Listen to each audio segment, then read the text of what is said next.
How to access analytic in Facebook. In order to access analytic on Facebook, you need to upgrade the app to the latest version. So head over to your respective app store, type in Facebook, check for an update. Along with that, make sure that you're connected to an internet service as well.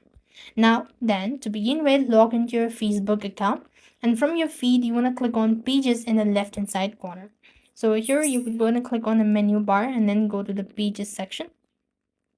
So here you have the pages section. You want to click that up, and then you want to go ahead and select the page you want to view the analytics for. As you do it, so you want to go ahead and click on See Account Dashboard, or you just need to click on Professional Dashboard or See Dashboard. In the Professional Dashboard, you could find various sections like Home, Content, and Audience to view the detailed insight. You could then go ahead and select it accordingly, and or else you could go one after the another, and this way you could access the analytic from Facebook.